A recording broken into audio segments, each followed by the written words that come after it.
ដោយសារតែគាត់ចាំឱកាសល្អបែបនេះយូរណាស់មកហើយ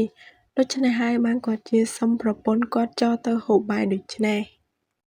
ពេលគាត់ចុះទៅដល់ផ្ទះបាយ គាត់ក៏ឃើញស្រីអូននៅ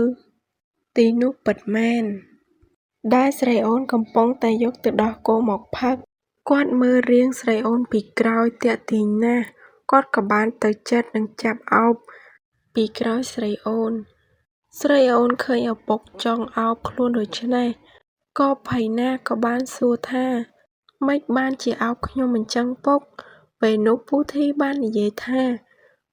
ពុកបានឃើញកូនហើយ ពុកមានអារម្មណ៍ណាស់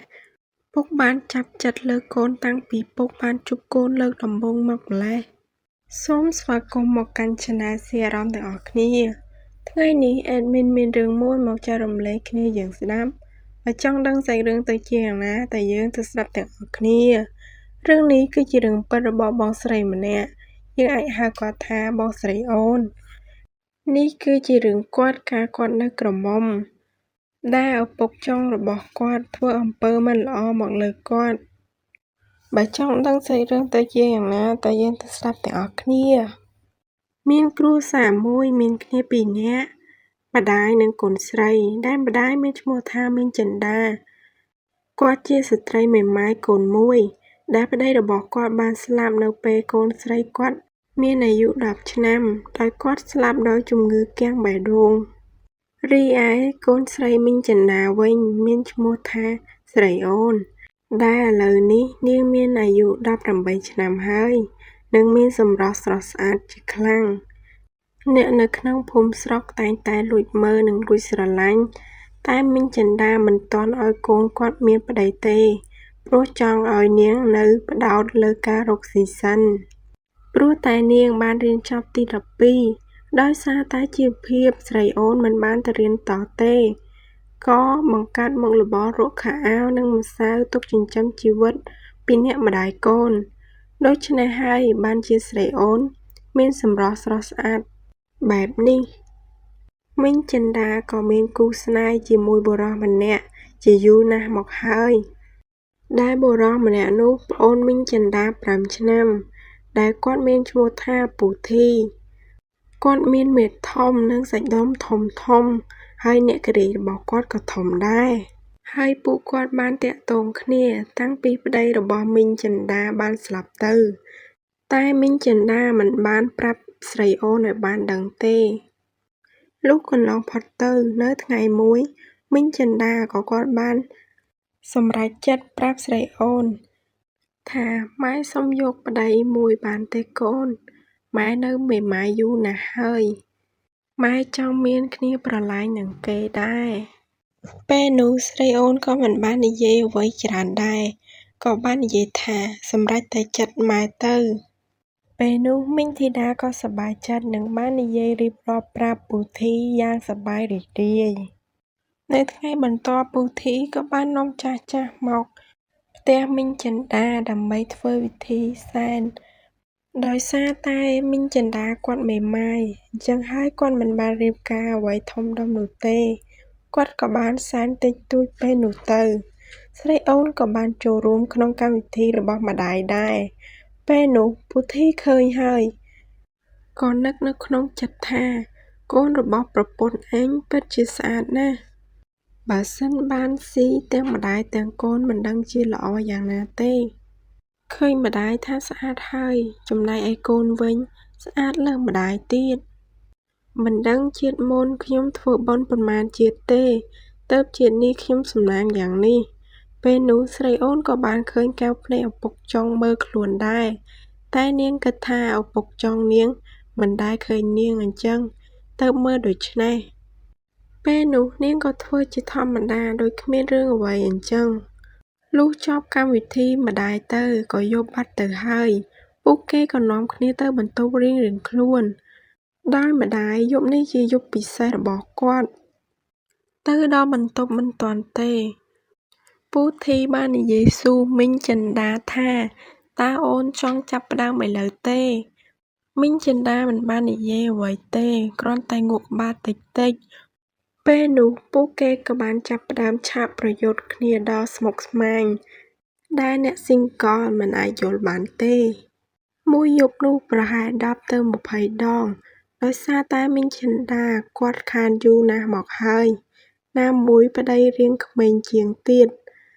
ក៏នៅពេញកម្លាំងល្អណាស់សម្រុកយកដល់ភ្លឺលុះព្រឹកឡើងមីងចិន្តាក៏បានងើបមកដាំបាយធ្វើម្ហូបដើម្បីឲ្យកូននិងប្តីបានហូបពេលមកជុំគ្នាហើយហូបបាយនោះពូធីបានមើលមុខស្រីអូនដោយសារតែពូធីនិងស្រីអូនបានអង្គុយទល់មុខគ្នាពេលនោះពូធីក៏បានយកជើងគាត់ទៅអង្អែលជើងស្រីអូនថ្នមស្រីអូនក៏ភ័យណាស់ដែលឃើញឪពុកចុងខ្លួនធ្វើដាក់ខ្លួនបែបនេះពេលនោះស្រីអូនមិនបាននិយាយប្រាប់ម្ដាយខ្លួនទេព្រោះខ្លាចម្ដាយមានរឿងជាមួយឪពុកចុងដោយសារតែខ្លួន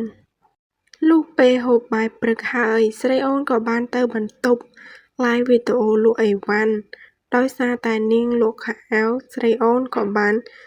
ឡូអាវវាលខ្នងនិងសំពត់ខ្លីពេលនោះដោយសារតែស្រីអូនបិទទ្វារមិនជិតចំពេលពូធីដើរមកកាត់មុខបន្ទប់ក៏ងាកទៅមើលឃើញកូនចុងរបស់ខ្លួនមើលទៅទំនងដល់ហើយពេលនោះគាត់ក៏បានចូលមើលមួយសន្ទុះរហូតដល់ឆ្អែតបានគាត់ដើរហួស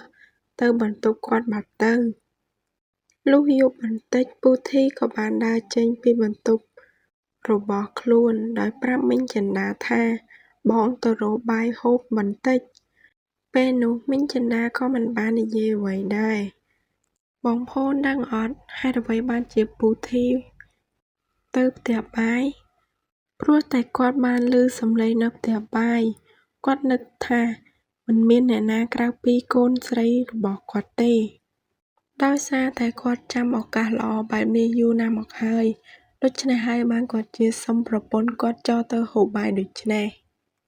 ពេលគាត់ចុះទៅដល់ផ្ទះបាយគាត់ក៏ឃើញស្រីអូននៅទីនោះពិតមែនដែលស្រីអូនកំពុងតែយកទឹកដោះគោមកផឹកគាត់មើលរាងស្រីអូនពីក្រោយទាក់ទាញណាស់គាត់ក៏បានទៅជិតនិងចាប់អោបពីក្រោយស្រីអូនឃើញឪពុកចង់អោបខ្លួនដូច្នេះក៏ភ័យណាស់ក៏បានសួរថាម៉េចបានជាអោបខ្ញុំអញ្ចឹងពុកពេលនោះពូធីបាននិយាយថាពុកបានឃើញកូនហើយពុកមានអារម្មណ៍ណាស់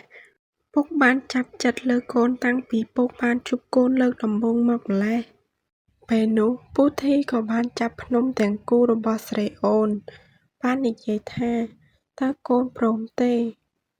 ពេលនោះស្រីអូនក៏ប្រឹងស្រែកដើម្បីឲ្យម្ដាយគេឮ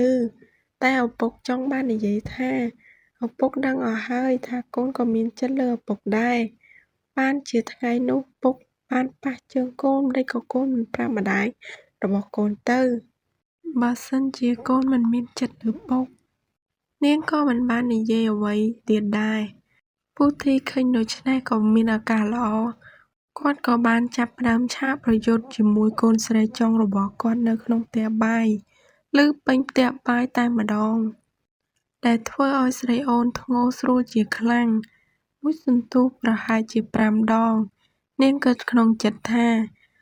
បើមានប្តីស្រួលអញ្ចឹងយកយូរណាស់ហើយ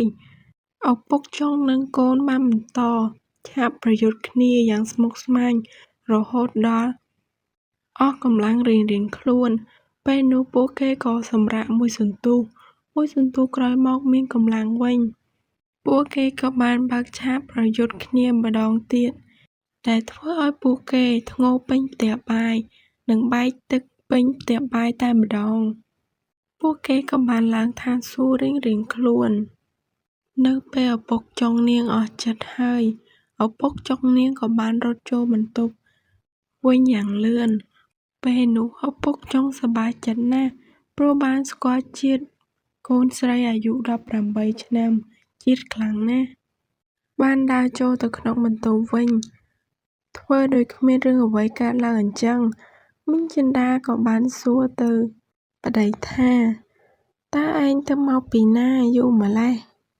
ពេលនោះពូធីក៏បាននិយាយថា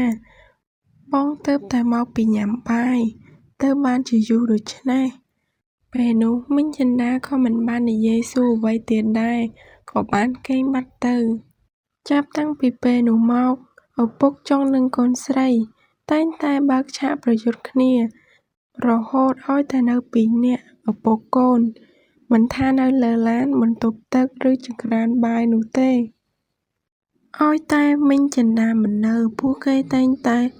បើកឆាកប្រយុទ្ធជាមួយគ្នាយ៉ាងស្មុគស្មាញ រឿងនេះក៏បានចប់ សូមអរគុណសម្រាប់អ្នកដែលតាមដានស្ដាប់ពីដើមរហូតដល់ចប់ បើសិនជាចូលចិត្តស្ដាប់ Admin សម្រាយរឿង សូមបងប្អូនសូមជួយចុច Subscribe និងចុចសញ្ញាកណ្ដឹងដើម្បីឲ្យ Admin មានកម្លាំងចិត្តសម្រាយរឿងថ្មីៗទៀត សូមអរគុណ បាយបាយ